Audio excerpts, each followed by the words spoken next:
पुष्पा, आज खाना नहीं बनाया क्या? आपको तो पता ही है, घर में सारा सामान खत्म हो रखा है। चावल, आटा। चलो पहले शहर चलते हैं और सामान ले आते हैं, फिर आके खाना बना दूंगी। पुष्पा, सामान तो जब आएगा जब मालिक पैसे देंगे। मालिक ने पैसे नहीं दिए। मालिक ने ये बिस्किट दिए हैं। बिस्कुटों से पेट भर जाएगा क्या? अरे पेट तो चावल और आटे से ही भरेगा ना। पुष्पा, मालिक ने कहा कि अभी भट्ठे का काम बहुत कम चल रहा है, तो उसने किसी लेबर के पैसे नहीं दिए। और मालिक कहने लगे पगार के साथ साथ मिठाई भी दे रहे हैं। मुझे तो लगता है पगार बढ़कर मिलेगी। सही कह रहा जीतू भाई। नहीं जीतू, ऐसी बात नहीं है। मैं अब की बार मिठाई खिला रहा हूँ, पगार नहीं दे पाऊंगा। क्या बात मालिक, हमें पगार नहीं मिलेगी? मालिक, हम पागल है क्या जो यहाँ पर काम कर रहे हैं? आप कह रहे हो पगार नहीं मिलेगी। मालिक, हमारा ही परिवार है, हम उनको क्या खिलाएंगे? अब से पहले तुम लोगों के परिवार का पालन पोषण हम ही लोग चला रहे थे, और इस बार तनख्वाह नहीं दे पाए तो तुम लोग इतनी बातें सुनाओगे? देखो बेटा, लोकेश ठीक कह रहा है।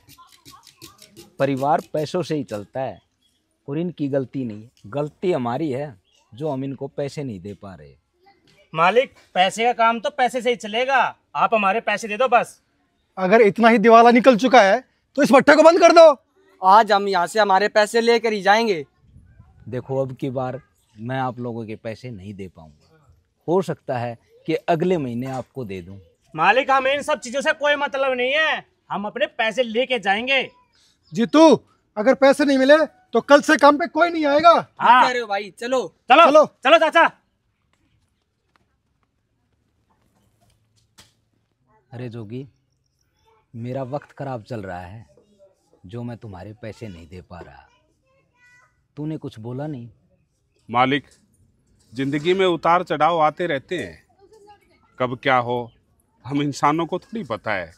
बाकी आज अगर वक्त खराब चल रहा है तो कल को अच्छा वक्त भी आएगा। लेकिन मैं आपके भट्ठे पे ही रहूँगा और यहीं पे काम करूँगा मालिक। काका, आपकी भावनाओं की मैं कदर करती हूँ, जो आपने हमें समझा। नहीं बिटिया, ऐसी कोई बात नहीं है। मेरा भी मालिक के प्रति कर्तव्य बनता है, क्योंकि 15-20 साल से मैं यहाँ नौकरी कर रहा हूँ, तो दुख और सुख में हमें भी मालिक के साथ खड़ा होना चाहिए, जब मालिक लेबर के साथ सुख और दुख में खड़ा रहता है। ठीक है मालिक। अरे जोगी जी, रुक, ये बिस्कुट वगैरह कुछ बच्चों के लिए घर पे ले जा।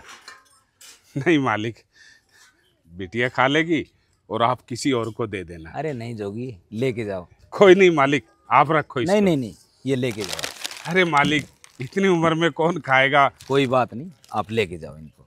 ठीक, घर पे बच्चे खा लेंगे। ठीक है मालिक। ठीक है। उनका काम चले ना चले, इससे हमें ना कोई लेना देना नहीं है। अगर उनके पास कोई पैसे नहीं है ना, तो ऐसा करो, दूसरे भट्ठे पे चलते हैं और अपना वहीं पे काम करते हैं। इससे पेट भर जाएगा क्या?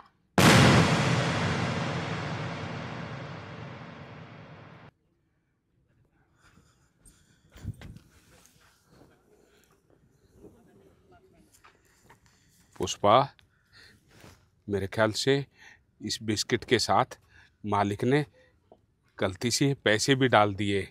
लाओ, मैं इनको वापस दे आता हूँ। पागल हो क्या? हम क्यों वापस देंगे? हमारा काम चलेगा इनसे, और उनको पता थोड़ा ना कि हमारे पास पैसे आए हैं। पुष्पा, शायद तुम भूल गई हो, हम अपने परिवार के अंदर खुशियों से तब रह सकते हैं जब हमारी अपने हाथों की कमाई का पैसा हमारे पास होगा। किसी के और के पैसे से हम कभी खुश नहीं रह सकते।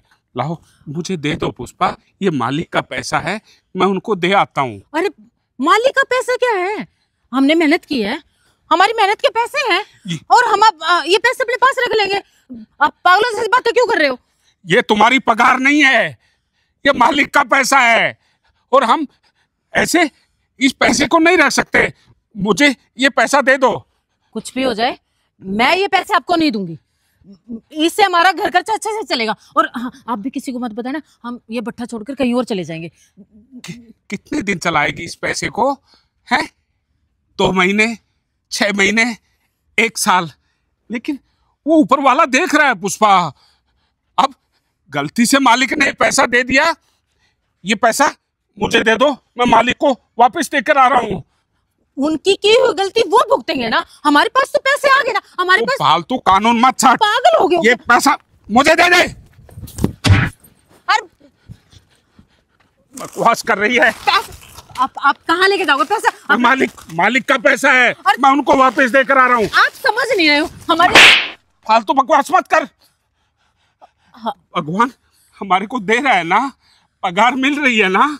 अरे ये पैसा मालिक का है। क्या पगार पगार पगार? मुझे दुख हो रहा है कि तुम मेरे घर वाली है इतने बेईमान। मैं बेईमान? चुप हो जा वरना। अरे सुनो तो,